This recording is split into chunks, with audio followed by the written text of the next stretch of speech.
Action. Oke, atas. Assalamualaikum warahmatullahi wabarakatuh. Waalaikumsalam. Selamat siang ibu-ibu. Siang, Bu. Selamat siang ibu-ibu. Siang. Masih semangat belajar bersamanya? Semangat. Pertemuan sekarang kita masih tentang modul 1. Masih ingat gak judul modul 1 apa? Pengasuhan dan pendidikan anak. Pintar. Masih tentang pengasuhan dan pendidikan anak. Kali ini kita akan membahas tentang pentingnya kemampuan berbahasa, ya. Kemampuan berbahasa anak yaitu salah satunya kemampuan dasar yang harus dimiliki anak, betul tidak? Betul. Ini teh sesi berapa, Bu? Ini teh sesi 3. Oh iya, lupa iya. saya, sesi 3 ya, tentang pentingnya kemampuan berbahasa. Terima kasih Ibu sudah mengingatkan. Ya, Bu. Yaitu diulang lagi ya. Apa? Sesi apa? Apa? Kemampuan berbahasa. Proses yang harus dilakukan adalah salah satunya apa? Apa? Bukan Bu. Berbahasa sopan, menjaga Terus apa lagi? menjaga ucapan. Sebelumnya yang sangat mendasar, melatih kemampuan anak untuk berbahasa yaitu dengan cara berbicara, mengetahui simbol. Ayo kita belajar Bu, dibuka buku pintarnya halaman 52 ya. Itu buku pintarnya. Diperhatikan dulu. Salah satu kemampuan dasar yang harus dimiliki anak agar sukses bersekolah ataupun sukses dalam kehidupan kelak adalah kemampuan berbahasa. Kemudian, kemampuan berbahasa adalah kemampuan berbicara dan memahami apa yang disampaikan lawan bicara yang mencakup simbol, gambar, ekspresi, dan sebagainya. Melalui bahasa, anak dapat menyampaikan pendapat kepada orang dan lingkungan sekitarnya dan juga menerima pelajaran dengan baik. Nah, anak itu harus bisa, ini yang ketiga poin tadi itu harus anak itu harus sudah mampu ya. Dengan cara apa? Salah satunya yaitu meningkatkan kemampuan berbahasa anak itu dengan cara sering berbicara. Ibu-ibu sudah punya anak di rumah? Udah. Anaknya sering bermain boneka nggak Bu? Sering. Suka terdengar nggak anak itu berbicara sendiri? Ngobrol sendiri Bu. Oh iya, pintar anaknya. Ibu suka menegurnya? Enggak sih, saya biarin aja. Oh iya, bagus. Ibu sudah menjadi ibu muda yang bagus ya. Oh iya, berarti benar ya Bu ya? Kebetulan seperti Ibu, sama boneka antara.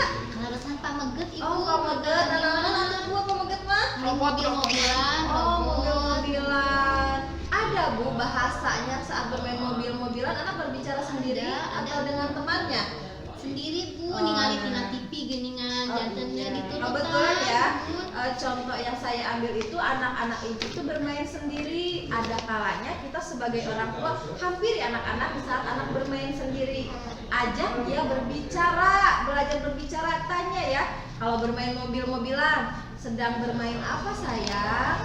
Sedang bermain mobil-mobilan. Ini mobilnya apa bentuknya? Ini warnanya apa? Itu kan mengembangkan pola kemampuan anak nanti berbicara. Di mana pola kemampuannya saat anak menjawab pertanyaan kita. Itu juga sama bermain boneka, apalagi kalau anak perempuan lucu ya Bu ya. Jepitnya warna apa, baju Barbie-nya juga berwarna apa, pakai sepatunya apa, itu bisa dikembangkan. Jadi jangan biarkan anak-anak ibu terpaku bermain sendiri tanpa bicara. Saya punya pengalaman dengan anak saya. Anak saya dulu gitu, bermain, tapi ya itu tidak terdengar pola komunikasinya. Saya sebagai orang tua juga belum menyadari. Nanti juga komunikasinya akan berjalan seperti biasa, tapi ya tidak seperti itu. Kalau anak dari kecilnya tidak biasakan berkomunikasi, berbicara, nanti pun besarnya anak menjadi tidak aktif dalam berbicara dan berkomunikasinya. Selanjutnya ya Bu, Saat berbicara kepada anak, orang tua dapat menggunakan bahasa daerah. Sampai ke bahasa Indonesia, orang Sunda nya Bu. Nyariosna bahasa Sunda we. Mulai dari bahasa Sundanya tapi Bu nu halus, numpang lemes-lemesna. Lemesna sanes disaring ya Bu nya. Tapi bahasa Sunda Terus sekali aku disaring. Ih, si Ibu Editor. Iya ya, jadi bahasa sehari-hari. Karena dengan demikian anak akan lebih mudah memahami yang terjadi di daerah sekitarnya. Nah, apa? Bahasa sehari-harinya Ibu menggunakan bahasa apa? Sunda, Bu. Iya Bu, tidak apa-apa ya untuk mempermudah anak menangkap pembicaraan itu dengan mengertinya kita menggunakan bahasa Sunda. Tapi lama-kelamaan harus dibiasakan atau harus diajarin juga bahasa nasional ya Bu ya. Bahasa Sunda tidur naon coba Bu? Kulem. Nah, Bu ada tahapannya ya. Kulem kanggo kasaha. Kak Salhuren ya. Oh, pinter. Bobo kanggo kasaha. Kali. Oh, iya Bu ya, Bobo Abdi sama mah kulem. molor aja nyebutna Bu abdi mah. Tommy bapak kasar. Oke, di sini bilang putra Bapak tuh si Bapak nu di molor. Jang, gerak molor jang gitu we Bu abdi mah. Ya dengan bahasa daerah itu yaitu untuk mempermudah kemampuan berbahasa di sekitar, karena kan daerah kita itu daerah Jawa Barat, dengan bahasa kita bahasa Sunda, tetangga terdekat pun komunikasinya dengan bahasa Sunda. Jadi terapkan aja bahasa itu, bahasa sehari-hari itu bahasa daerah dulu ya untuk mempermudah komunikasi anak dalam berbahasa. Selain itu anak Ibu juga ngaleutela Ibu, ngaleutela. Punten ngaleutela Ibu. aduh nuhun Bu Iya, Bu. Edi. Iya, Bu. Ditampinya. Mohon, Bu. Awas kami terus ngos-ngosan kieu.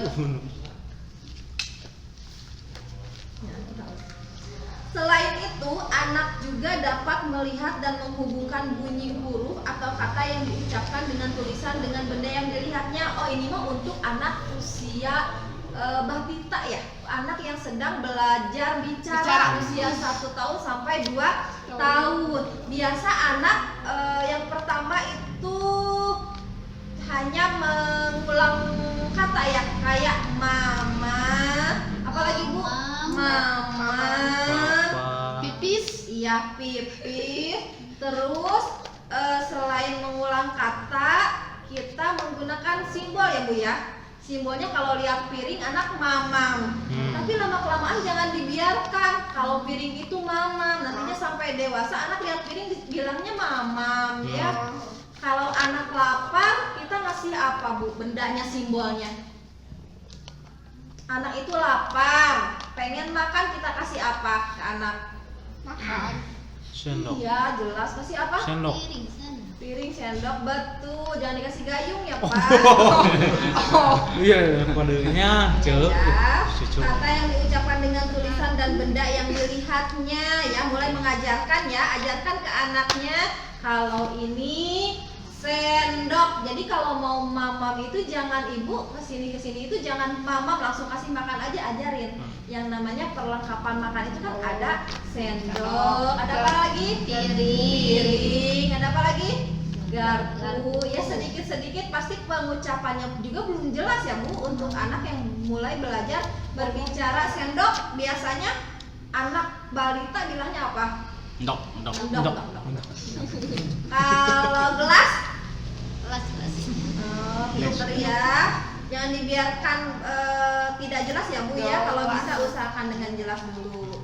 Penggunaan bahasa daerah yaitu tadi, penggunaan bahasa daerah juga dapat menjadi cara orang tua untuk melestarikan adat budaya. Nah, selain tadi bahasa ibu ya, untuk mempermudah komunikasi di lingkungan sekitar, ternyata bahasa daerah juga dapat menjadi cara orang tua untuk melestarikan adat budaya, yaitu budaya Jawa Barat dan budaya daerah Sunda kepada generasi anak penerus.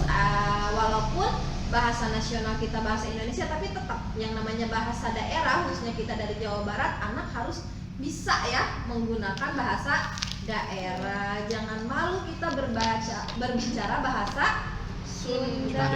Tapi Ibu, murang kali abdi mah kan sok sering ningali TV, ari ku abdi diajarkeun Sunda, ningali kana TV jadi bahasa Indonesia Ibu. Kumaha tah? Usianya berapa tahun Ibu anaknya? 3 tahun lah. tahun langkung. Nanti kan ada lingkungan bermainnya Ibu. Kalau sekarang kan masih dengan TV, nanti juga anak lingkungan bermain secara tidak langsung, nanti juga akan ada penemuan bahasa, penemuan kosakata dari lingkungan sekitar. Kalau misalkan Ibu belum bisa menyampaikan atau mengajarkan anak untuk berbahasa daerah, nanti juga bisa anak menyerap bahasa itu dari lingkungan sekitarnya, karena kan tetangga kita tidak semuanya menggunakan bahasa nasional kan Bu ya, menggunakan bahasa daerah. Mungkin seperti itu Bu. Ada lagi? Sos Bu. Bisa dipahami? Biasa Bu. Biasa Bu. Mudah-mudahan materi kali ini bermanfaat untuk kita semua, baik untuk saya dan untuk ibu-ibu KFPM yang hadir pada hari ini. Saya tutup pertemuan ini dengan membacakan Alhamdulillah. Assalamualaikum warahmatullahi wabarakatuh. Waalaikumsalam warahmatullahi wabarakatuh.